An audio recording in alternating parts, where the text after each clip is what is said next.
Okay, we're going to compare fractions using benchmarks. So the first thing I want you to do is get the fraction strips out, please. And our first question is, if we compare 5/8 and 1/2, what symbol would we use to compare it? So if we look at this, I have 5/8, and if I compare 1/2 to it, are they equivalent? No. Is 5/8 more than 1/2, or is it less than? Well, we can see it is more than. So how we would write this is 5/8 is greater than 1/2. So how could we figure this out? Well, there are a couple ways we could do it, and your fraction strips would be a great way to do it. But what happens if we don't have the fraction strips? How will we do this? Well, the best way to do it is, we just learned about we could use benchmark numbers, because we know those benchmark numbers in fractions is 1/2, 1/4, 3/4. We're pretty used to those. We have a 1/3 in here. So we could use those. So let's look at this and we could compare. So if we were going to compare 5/8, which we know is 2/4, so that means we would have 5/8, so we would have an 1/8 is half of a 1/4, so we have 1/8. So 2/8 is the same thing as 1/4. So we could do, so you're asking me, how do I know that? Well, guess what? We should have learned that in 4th grade, what is equivalent to it, or which is greater or less than. So I'm just going to show you how to do it here. Is what you do is you take, because you want to have the same. So we could just do this to check it out. If we're not sure, we write the two fractions down and we take this one times this, and we write a 10 here.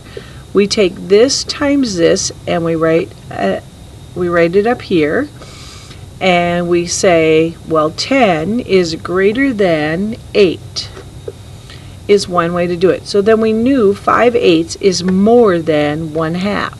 This works every time. That's one way of doing it. We could have, if we had 5/8 and 1/2, we could have found a common denominator between the two of them and found out what we had. So our common denominator, which we go here, would be 8, 16, but I don't have to go that far. 2, 4, 6, 8. So our common denominator is 8. So we have 5/8, because 8 times 8 times 1 to get to 8. We took the 5 times that. Okay, now what do I got to take 8 2 times to get to 8? 4. Well, how much more would you have? I just found the common denominator between these two, and I would rather have 5 pieces out of 8 than 4 pieces out of 8. Okay, we did that quite quickly, so let's try our different ways of figuring this out. So if I look at, let's do another one. So we have 8/10 compared to 3/8. Well, we have different denominators, so we could do it the two ways. So first, let's do it this way. I'm going to take this times this, and I get 64. I'm doing this times this, and I get 30. So I am saying 8/10 is greater than 3/8. Let's find our common denominator between these two, and we could go, let's see, 10, 20, 30, 40. Well, I know 8, 16, 24, 32, 40. Common denominator between the two is a 40. So I'm going to put 40 down here and 40 down here. 10 times what got me to 40? 10 times 4, so I got to take 8 times 4. So 8 times 4 is 32. 8 times what got me to 40? Times 5. So I got to take 3 times 5, and that's 15. Okay, now how many pieces would you rather have? 32 out of 40, or would you rather have 15 out of 40? Well, I would rather have 15 out of 40. So let's do some more, and let's do 1/3 and 7/12. So let's do this again, and it's 12. This is 21, so this is greater than.